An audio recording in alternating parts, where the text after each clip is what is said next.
El incidente de la carta. Estaba ya avanzada la tarde cuando Mr. Utterson llegó hasta la puerta de Dr. Jekyll y fue admitido enseguida por Poe, quien pasando por la cocina y a través de un patio que alguna vez fue jardín, lo condujo hasta una edificación conocida indistintamente como el laboratorio o los cuartos de disección. El doctor les había comprado la casa a los herederos de un célebre cirujano, y como sus gustos personales se inclinaban más por la química que por la anatomía, había cambiado el destino del bosque del fondo del jardín.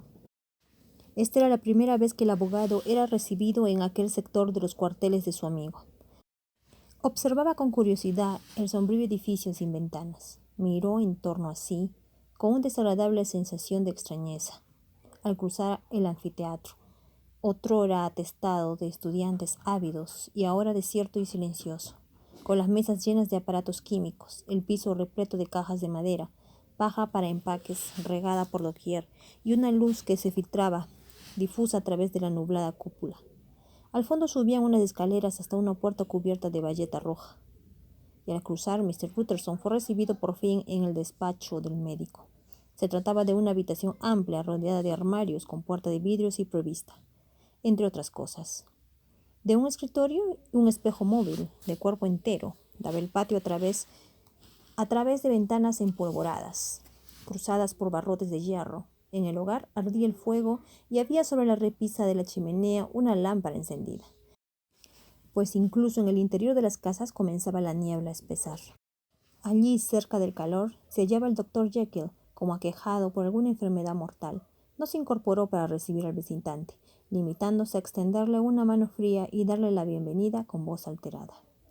«Y bien», dijo Mr. Utterson, tan pronto como Paul se hubo marchado, «habrás oído la noticia». El médico se estremeció. «La pregonaban en la plaza», dijo. «Los escuché desde el comedor». «Una palabra», dijo el abogado. «Carew fue cliente mío, pero también tú lo eres, y quiero saber en qué ando. ¿No habrás cometido la locura de esconder a este tipo?» «Utterson, lo juro por Dios», exclamó el doctor. «Te juro por Dios que jamás volveré a verme con él. Te doy mi palabra de que ya nunca más tendré que ver con él en este mundo. Ya todo se acabó. Y él en realidad no quiere mi ayuda. Tú no lo conoces tanto como yo. Él se encuentra a salvo, perfectamente a salvo. Acuérdate de mí, que nunca más se oirá hablar de él». El abogado lo escuchó deprimido, pues le disgustaba el comportamiento febril de su amigo. «Pareces muy seguro de él», dijo, «y por tu bien espero que tengas razón. Si el caso llegara a la corte, tu nombre podría aparecer». «Tengo plena seguridad en lo que a él se refiere», replicó Jekyll. «Hay bases para esta certeza, pero no puedo compartir con nadie. Pero existe un asunto en el que tú me puedes aconsejar. Recibí una carta, y no sé si debo llevársela a la policía o no. Me gustaría dejarla en tus manos. Utterson, tú serías un buen juez. De ello estoy convencido. Confío mucho en ti. Supongo que me temes que ésta pueda llevar a que lo descubran», aventuró el abogado. «No», dijo el otro. «No puedo decir que me importe la suerte de Hyde. Ya acabé con él. Estoy pensando en mi propio temperamento, que ha quedado al descubierto con asunto tan enojoso». Utterson se quedó rumiando un rato.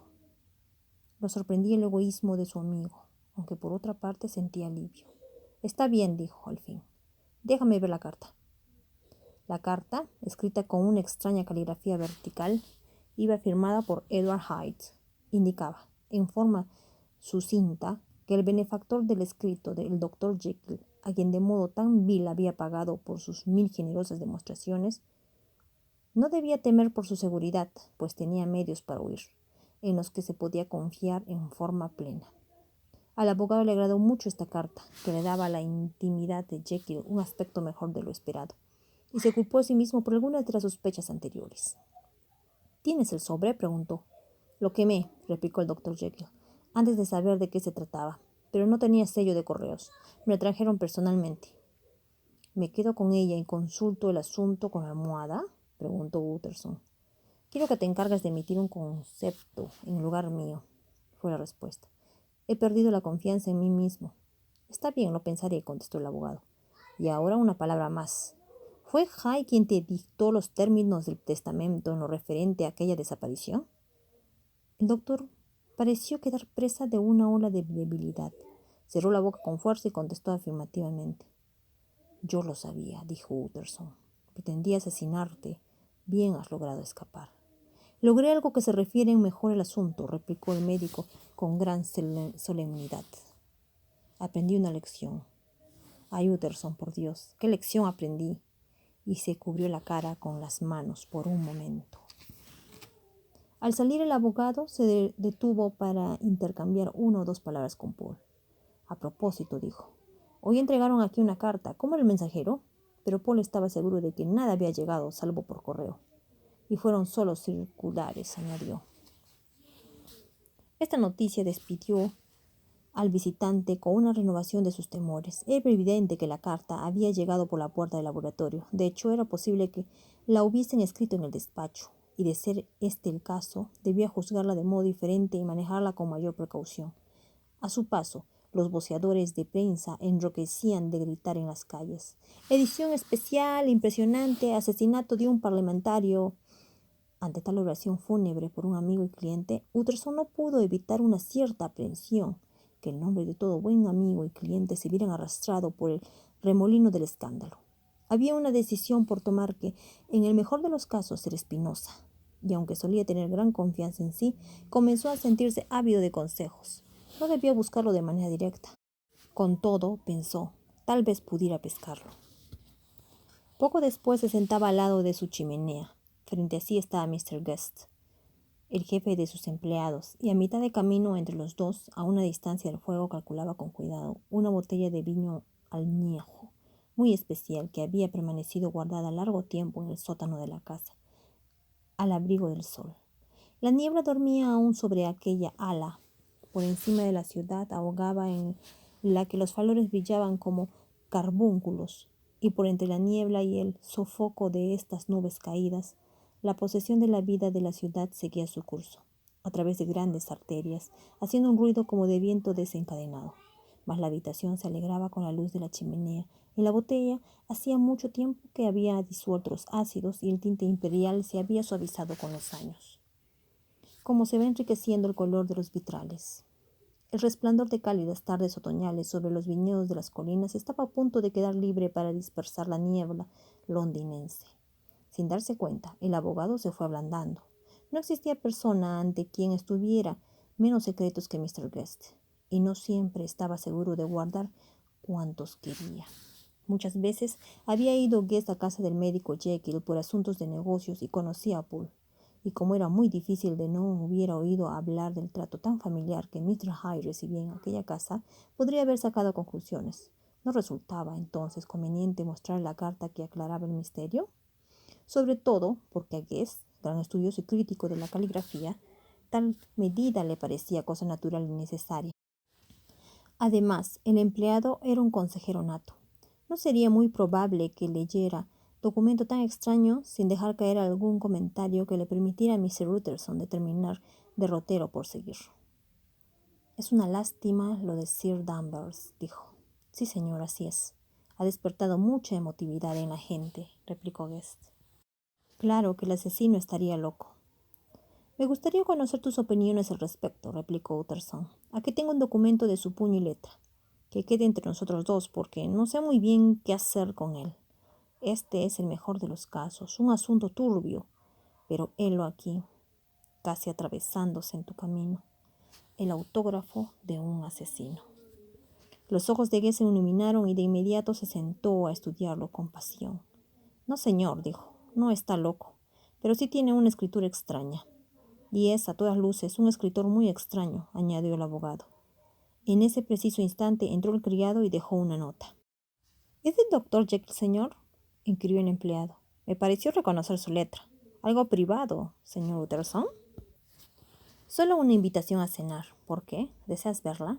Solo un momento. Se lo agradezco, señor. Y el empleado puso los dos papeles lado a lado y procedió a comparar sus contenidos minuciosamente.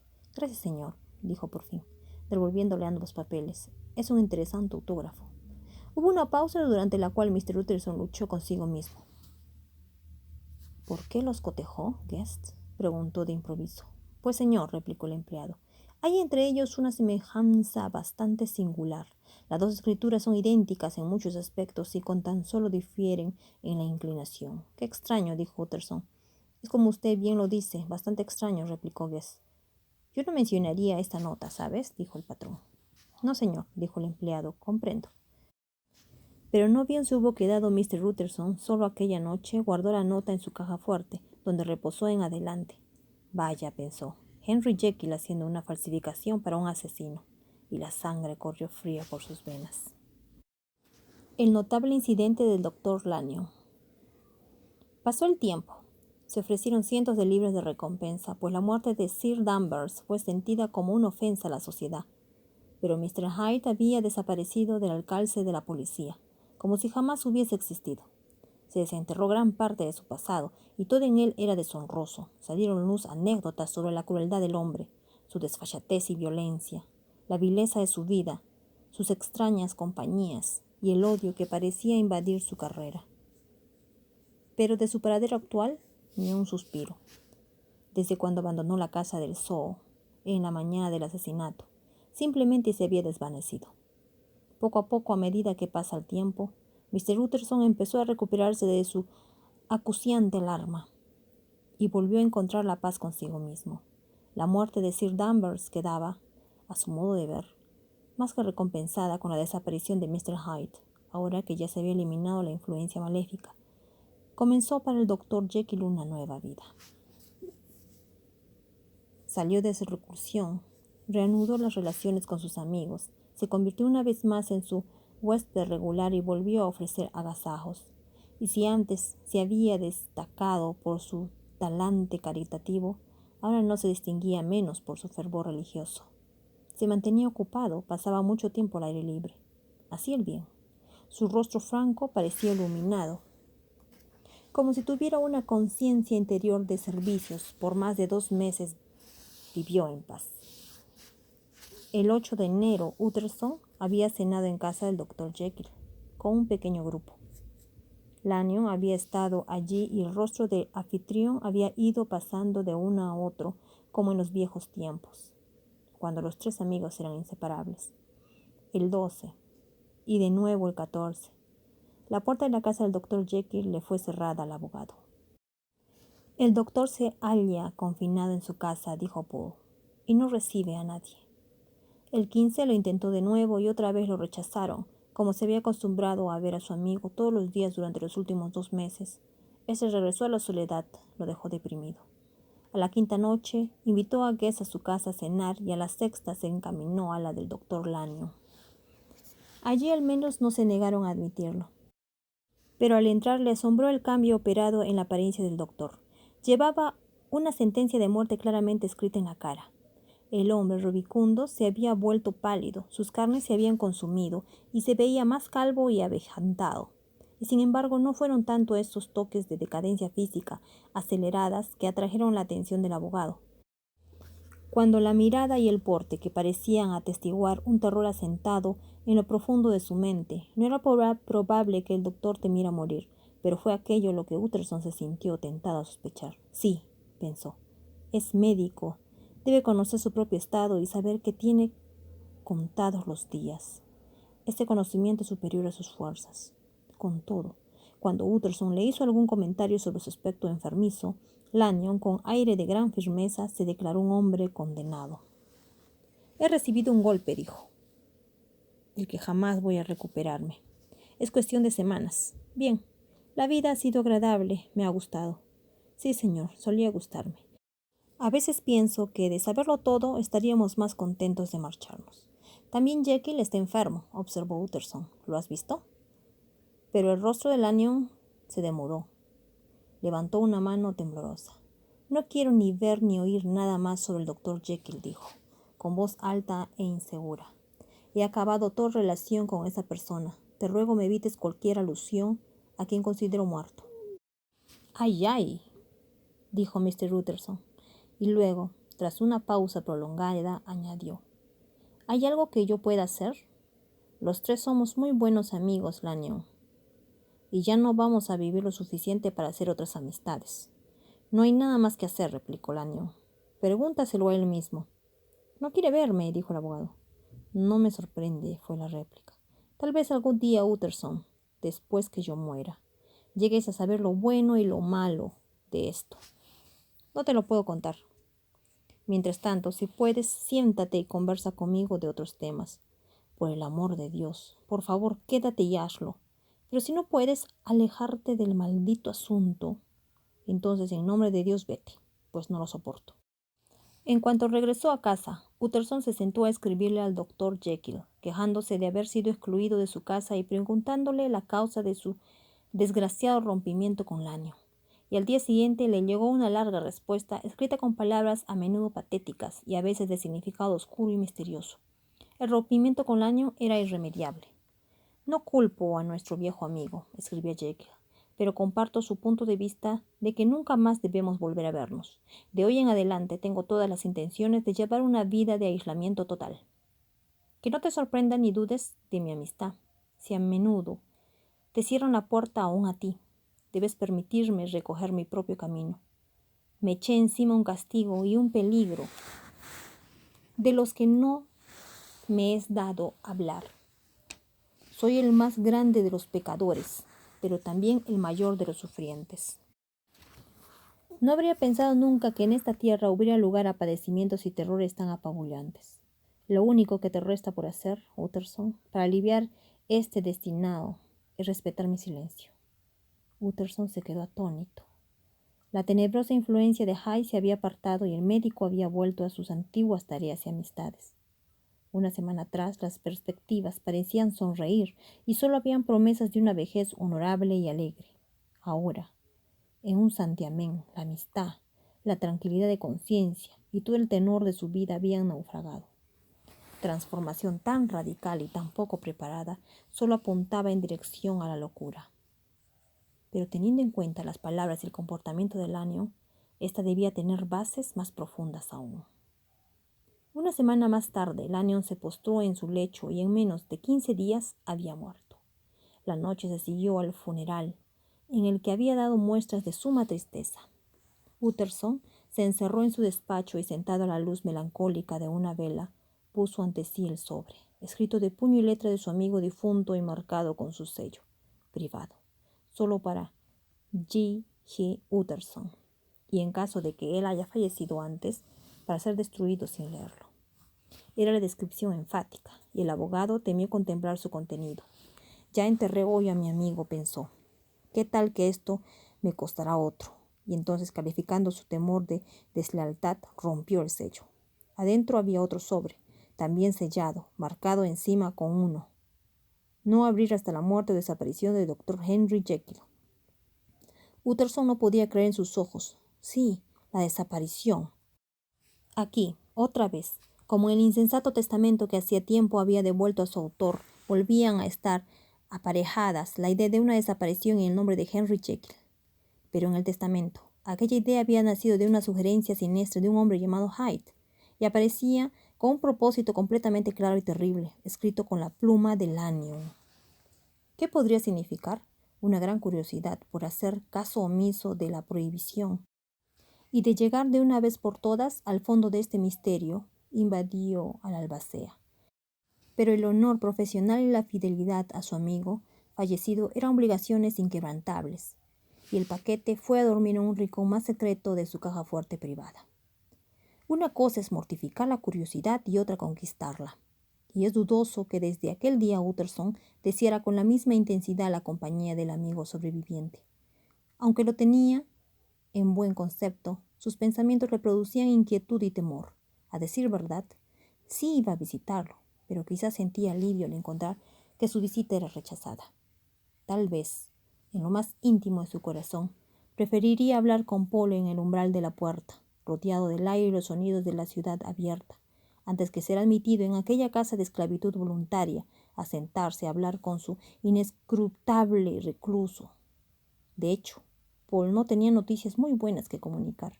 El médico, todo parecía indicarlo, ahora más que nunca, estaba confinado al despacho de laboratorio, donde incluso dormía a veces. Se encontraba muy alicaído, se había vuelto muy callado y ya no leía. parecía tener alguna preocupación. Utterson se acostumbró tanto al cadáver invariable de estos informes que poco a poco disminuyó la frecuencia de sus visitas.